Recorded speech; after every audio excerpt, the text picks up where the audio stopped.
Well, thank you very much. And I also like to thank Senator Flake for introducing S-2902, the Western Water Supply and Planning Enhancement Act of 2016. He's done it with me and my Western colleagues, Senator Daines, Risch, Heller, and McCain.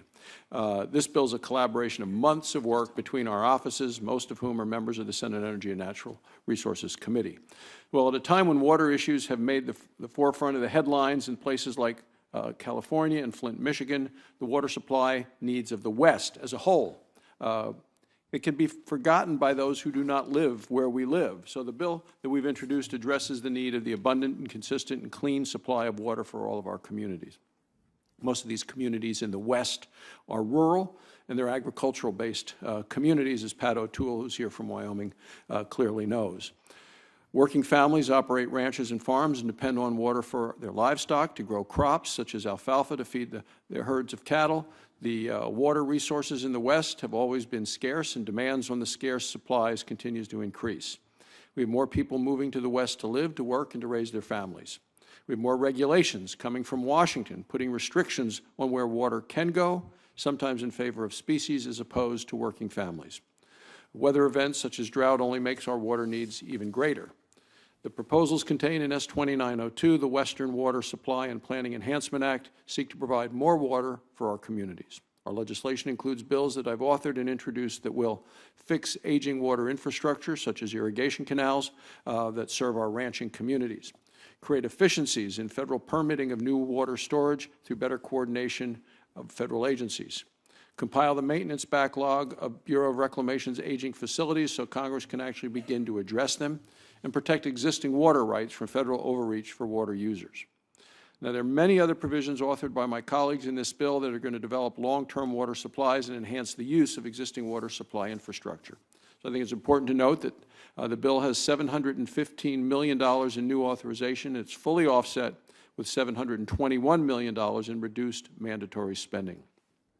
This is a very needed bill for the West in my home state of Wyoming, and I urge the committee mark up this legislation occur soon, as quickly as possible.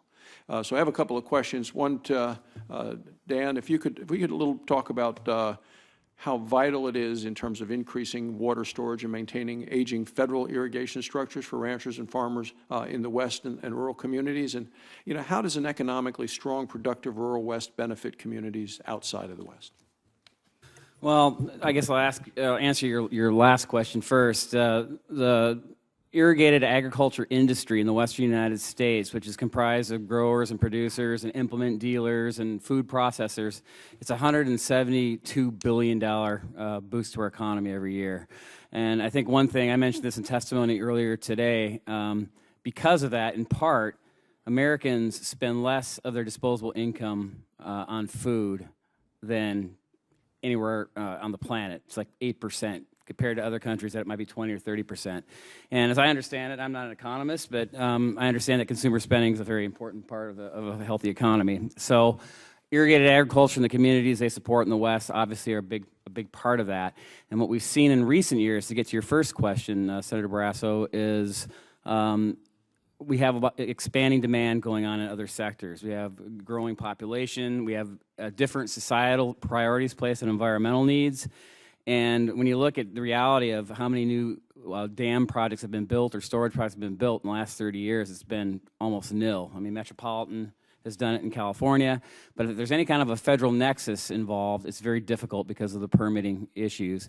And unfortunately, what's happening is agricultural water is kind of turning out to be the default reservoir to meet these other growing demands, and that's a real concern. We got to feed the world. We got to continue to have a safe, secure food supply for our own country, and those things could be threatened at some point if we don't start creating storage to meet these other demands. Agriculture isn't really the cause for expanding demands right now. Commissioner Lopez, could you talk about how important it is that Congress address the maintenance backlog of Bureau of Reclamation reservoirs and the dams and other infrastructure in the West to ensure that water supplies for the region is there for the decades to come? Senator, thank you for that question.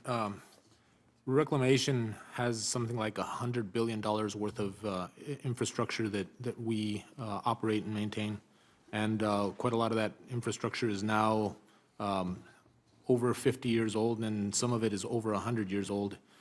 So it's imperative that if we want to continue to maintain the benefits that we've gotten from this infrastructure, which have been vast, we've got to continue to maintain it. Beyond that, it's the sort of infrastructure that if it's not maintained, ultimately it could create problems and safety hazards for our communities. So that's another reason. I thank you for your legislation and the Transparency Act that has really helped us focus our efforts on how we categorize infrastructure maintenance needs, and thank you for working with us on getting that. I think we're now on track such that we can begin to develop that information. Thank you. Dan, one last question for you.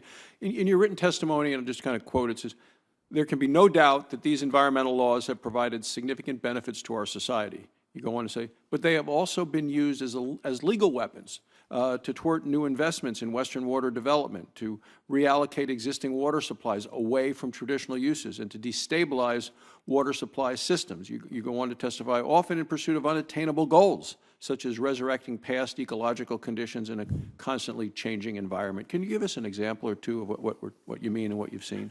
Sure. I'll give you two. One briefly is Klamath, where I live, Klamath Basin of Southern Oregon and Northern California. And I guess I'll elaborate more on the second example, which is really kind of the focus of what some of this legislation is all about. It's the Central Valley Project in California. We've seen essentially large amounts of water that were originally designed for irrigation purposes and stored in Central Valley Project facilities now being left to basically go out through the Golden Gate Bridge to benefit a couple of species protected under the Endangered Species Act, Delta smelt and some salmon. Unfortunately, when you look at how those numbers are actually reacting, the population numbers are reacting to those actions, the numbers are actually declining. And really, the focus in Bay Delta management has been kind of on these export pumps that divert water out of the Delta to meet Southern California needs and Central Valley irrigation needs. And we're not really seeing the results. That's probably the frustrating thing that we're seeing right now. Is the focus is on these irrigation diversions. The fish species that they are intending to protect are not showing any signs of recovery whatsoever. So there's other stressors out there that we have to deal with.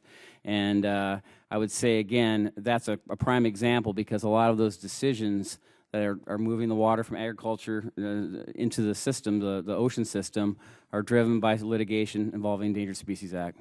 Thank you.